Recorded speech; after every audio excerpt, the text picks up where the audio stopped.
Ladies and gentlemen, this is a 2024 Toyota Grand Highlander. And as I film this in September of 2023, the Grand Highlander is the fastest selling car in the United States of America, which means statistically it spends the least days on a dealer lot before it is taken to a loving home. So what we're going to do today is review this car, and we are going to see if it's worth the hype. We're going to talk about what is a Toyota Grand Highlander and have a look at the styling. We'll look at the engine and the transmission. This is the Platinum model, so it has the Hybrid Max powertrain. We will measure out the cargo space, we'll look at the passenger room, and we will look at the interior features and the safety features on this Platinum model. And as always, if some of that sounds enticing and some of it doesn't, check the description below for timestamps. So just what is a Toyota Grand Highlander? Well, in the grand tradition of the Jeep Grand Cherokee, the Mercury Grand Marquis, and of course the Dodge Grand Caravan, it's just a slightly larger version of another vehicle. In this case, the mid-sized Toyota Highlander SUV. The Grand Highlander gives you 3.9 more inches in between the wheels, so you have a longer wheelbase for more passenger room. The body itself is 4 inches longer. It's 2.3 inches wider and 2 inches taller. And Toyota's goal with all of this was to make it a true three-row SUV and make sure that all the people and their luggage possible can fit inside of the vehicle. In my opinion, they've done a fantastic job of at least making it look nice. I especially like the front end. It's bold and upright without being ostentatious, and I really like cars that sort of look like what they are supposed to be. And as a large SUV, I think that this Grand Highlander certainly does that for us. It is a nice looking car. This Platinum edition with its black wheels and silver paint looks cool. It's got a lot of great features, and I'll be honest, so far I've really enjoyed driving it. Now we're going to have a look under the hood, and this being a Grand Highlander Platinum, it does have the Hybrid Max powertrain. So what we are looking at here is a 2.4-liter turbo engine combined with two electric motors. One of the electric motors drives the front wheels, the other one drives the rear wheels. The combined system output for the Hybrid Max powertrain is 362 horsepower and 400 torque. That's from the turbo engine and both of the electric motors. And I gotta tell you, it feels every bit of it. This car does feel quick. It has a lot of power. The maximum towing capacity is 5,000 pounds. I haven't towed anything with it, but I have to believe it would be capable of doing that for sure. One interesting thing, the transmission, it's not a CVT, it's not anything fancy at all. It's a 6-speed automatic on the Hybrid Max powertrain. It does work extremely well.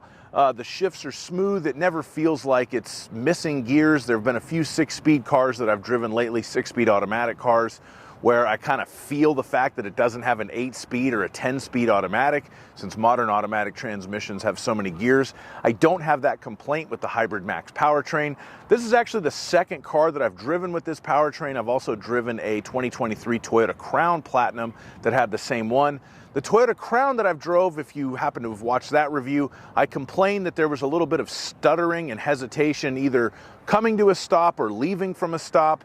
I thought that it was probably a flaw with that particular car, and it turns out I was probably right because I've experienced none of that with this 2024 Highlander Platinum.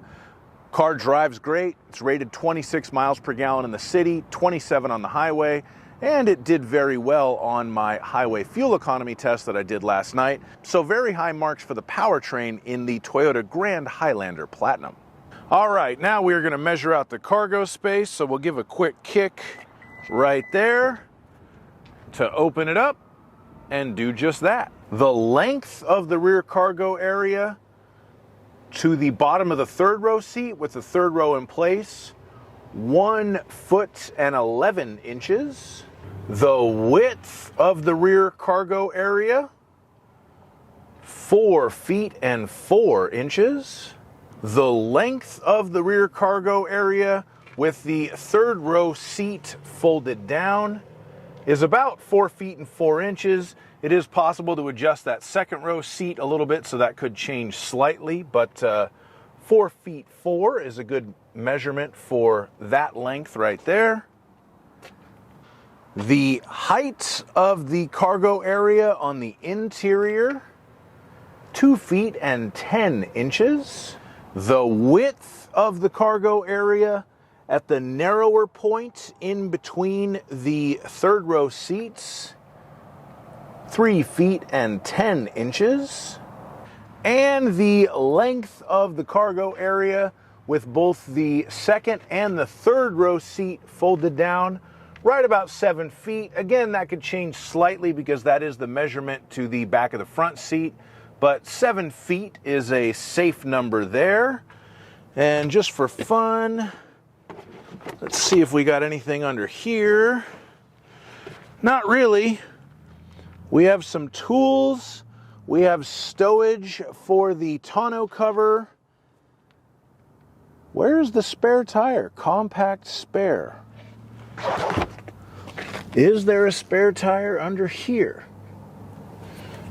So it turns out we do have a compact spare. It's right underneath this piece, but you'd have to kind of remove some trim here to get it all out, and I don't really feel like doing that right now, but lift this up and your compact spare tire is there in your new Toyota Grand Highlander Platinum. All right, now it's time to look at the passenger room, and for this I'll use myself. I'm 6'5", and because Toyota put the effort in to make a Grand Highlander, I'm even gonna see if I can fit in the third row. So let's see if I can sit behind myself in a Grand Highlander. Okay, so the answer to this question is almost. So it's a breeze for me to fit in the front, no problem there, obviously. And it's a breeze for me to fit in the second row, very roomy and comfortable back here. This particular Highlander has the captain seats in the second row. But the third row, although it is far better than most automobiles, I just don't quite have enough room back here. Like, I can make it work, but my knees are sort of akimbo and my head's touching the roof, but it's very close to being a genuine, like, third row seat that I can fit in at 6'5". So I'll give it props for that. You will notice that this particular Grand Highlander, since it's a Platinum, has the heated and cooled second row seats, USB charging ports for the second row seat, and a household style power outlet back there. And back here in the third row, I have air vents and I have USB-C charging ports on both sides, as well as some sunshades for the second row. So very well equipped for your rear seat passengers, as you would expect in a Toyota Grand Highlander Platinum. Now we're going to talk about the interior features on this Toyota Grand Highlander Platinum, and the first thing I'd like to mention are the seats. They are a combination of leather and ultra suede upholstery. They are very comfortable, they are very nice looking, although I will say that for something that's definitely going to be a family car, the choice of ultra suede is a little bit strange for me. I've had ultra suede material in a couple of my own automobiles, and it's not always the easiest thing to keep clean, and not necessarily what I would want in a car that I was going to cram a bunch of kids into. For what it's worth, the third row seat appears to be finished in just some kind of cheap leather, vinyl or whatever. That would be easier to keep clean. So I guess put your dirtiest kids in the third row seat and you'll have a little bit less of a mess to worry about. We also have a very large panoramic moonroof with a power retractable sunshade. That is a nice touch, very luxury car feel on that. We have LED rear cargo hatch illumination. That's something that's exclusive to the Platinum model. I'm showing you what that looks like now. That's definitely a cool looking and handy feature when you're getting stuff at night. We have the very cool digital rear view mirror. So there is a secondary sort of camera mounted high in the rear, and when you flip the tab on the rear view mirror, you are activating the camera to show you what's behind you as opposed to just the mirror reflective glass. The reason for this is if you do have people in the second row and the third row, you can use the rearview mirror to actually see what's behind the vehicle as opposed to just looking at their heads. That's a cool feature. I always like that one. Another cool feature on the Grand Highlander Platinum, we do have the panoramic view monitor, speaking of cameras. So you have the surround camera system on it. And what I really like about the newer Toyota and Lexus products that have this is when you're backing up, the camera remembers what you backed over, so it ends up giving you sort of a like translucent vision of the car. It looks really cool and you can see what you already ran over, and I don't know, it's the little things in life that make you happy, and the panoramic view monitor on a new Toyota or Lexus definitely makes me happy. Another feature I really like on the Grand Highlander Platinum is the heads-up display. It gives you a lot of great information, the speed that you're going, what the speed limit is, if the roadside assist read a speed limit sign somewhere in your area.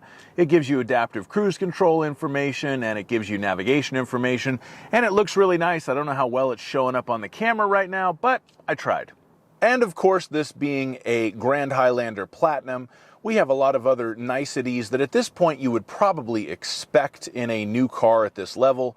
We have heated and cooled front and second row seats. We have a heated steering wheel. We have wireless Apple CarPlay and Android Auto and built-in factory navigation on the car. We have a very nice looking digital gauge cluster. We, of course, have automatic headlights and rain-sensing windshield wipers. And overall, the Grand Highlander is just a very comfortable and nice place to spend time. And with the Platinum Edition, it is extremely well equipped. Now we're going to move on to the safety features on the Toyota Grand Highlander. And of course, all new Grand Highlanders come standard with Toyota Safety Sense 3.0. So, of course, the Safety Sense 3.0 gives you the pre-collision system, so it will beep at you to tell you to stop if it thinks you're going to hit something, and it can also apply the brakes and do emergency braking. It has lane departure alert, so it will tell you if you're drifting out of your lane. You have the dynamic radar cruise control with the lane tracing assist. I'll put a link to a video in the description that I made about how to use that system. You have the road sign assist, so if the car's camera reads a road sign, it'll tell you what the speed limit is. Automatic high beams and the proactive driving assist, which will slow you down if it thinks you're getting too close to the car in front of you on the freeway and slow you down for a curve on the freeway. That is a very Toyota-centric system. One thing that genuinely annoys me about this particular car is the user profile face identification. So you have these little infrared cameras that actually you can't see when you're driving the car, but they're showing up now on the camera that I'm filming with. And what they do is they watch your face all the time. You can key it to the memory seating and have it do different things like that. But what it does that annoys me is it tells you if it thinks you're not paying attention. So it will tell me to sit up, it'll tell me to watch the road, it'll tell me I can't see my face. It's actually a pretty advanced system as far as the information that it gives to me. I had a 2021 Subaru that had a similar system that only ever told me to pay attention to the road. This one kind of tells me why it's telling me what I'm telling me, but because of my tall frame, I sometimes adopt strange driving positions where I am actually looking out the windshield, but the system thinks I'm not, and it just beeps at me all the time, and I don't like that feature. And of course, we have blind spot monitors, which are the little orange lights in the rearview mirrors that'll light up when there's a car in your blind spot. We have rear cross traffic alert so that it will beep at you when a car is going by when you're in reverse. And it also has front cross traffic alert, so it can do the same thing if traffic is coming frontwise, just to keep you fully alert and safe when you're driving your Toyota Grand Highlander. Thank you so much for watching my review on this Toyota Grand Highlander. I hope you enjoyed it. If you did, please like the video, subscribe to my channel, and have yourself a fantastic day. Bye-bye.